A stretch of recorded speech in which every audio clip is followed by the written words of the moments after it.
बात एक गांव की है जहां पर एक लड़की रहती थी। उसका पढ़ाई करने में मन भी लगता था। वे दो बहनें और एक उन दोनों बहनों से छोटा उनका एक भाई था।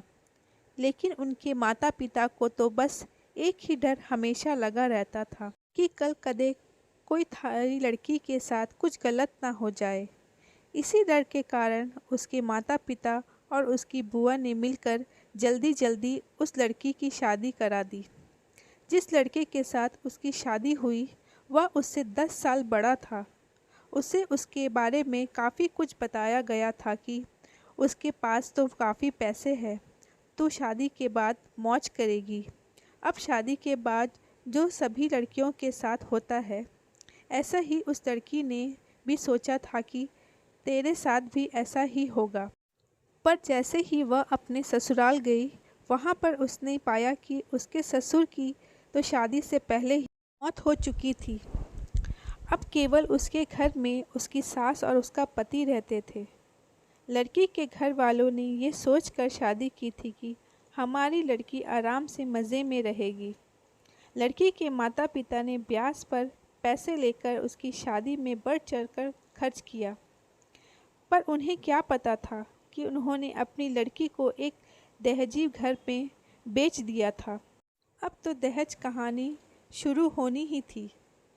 शादी के 10 ही दिन बाद उसकी सास और पति ने उस लड़की को कहा कि मेरी सरकारी नौकरी लग जाएगी, तू अपने घर से 70,000 रुपये ला के दे दे। तो वह अगले दिन अपने घर आई तो उसने ये बात अपनी माँ को बताई। तब धीरे से उसकी माँ यही बात उसके पिता को भी बताई। उसके पिता ने सोचा कोई बात नहीं, अपनी बेटी को तो देने हैं। उसके पिता ने कहा कि बेटी ले जा, कोई बात नहीं। अब पैसे लड़के के घर पहुंचने पर कुछ दिन तो वे सभी उससे प्यार करने लगे। जैसे ही वे पैसे ख़त्म हुए तभी उन्होंने अपना गिरगिट की तरह फिर से रूप बदलना शुरू किया। अब की बार तो उनकी हद ही हो गई कि वे सभी उन्हें गंदी और बदचलन कहने लगे। उसको घर से बाहर तक नहीं जाने देते। अभी 3 ही महीने हुए थे उसकी शादी को, तो तभी उसकी सास भी चल बसी। बस फिर क्या था, अब तो और भी उसकी लड़की के साथ ज़्यादा गलत होने शुरू हो गया। उसका पति जब भी घर से बाहर जाता तो वह घर की हर चीज़ को ताला लगा के और उसको एक कमरे में बंद करके जाने लगा। वह जब भी कुछ बात करती तो तभी वह उसकी पिटाई कर देता। उसके कारण वह डर के नहीं बोलती थी और ना ही उसे कभी फ़ोन मिलता कि वह अपने घर वालों से तो बात कर ले। जब भी वह कहती तो उसे यही बात सुनने को मिलती कि मेरे फ़ोन में पैसे नहीं हैं।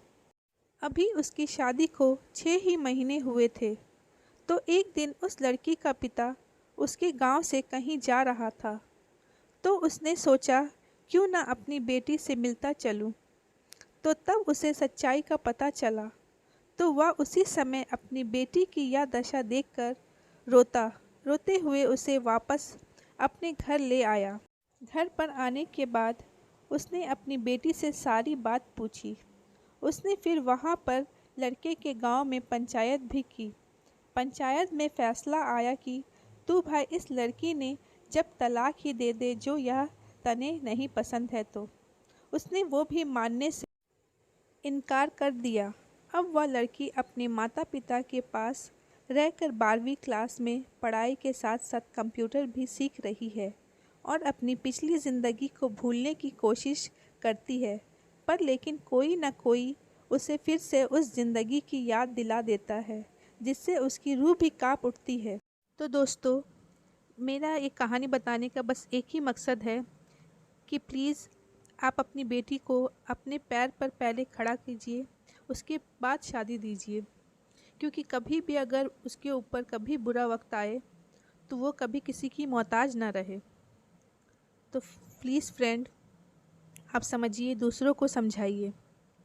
अगर मेरी ये कहानी आपको अच्छी लगे तो प्लीज़ मेरे चैनल को लाइक करिए, सब्सक्राइब करिए, शेयर किए। Thank you.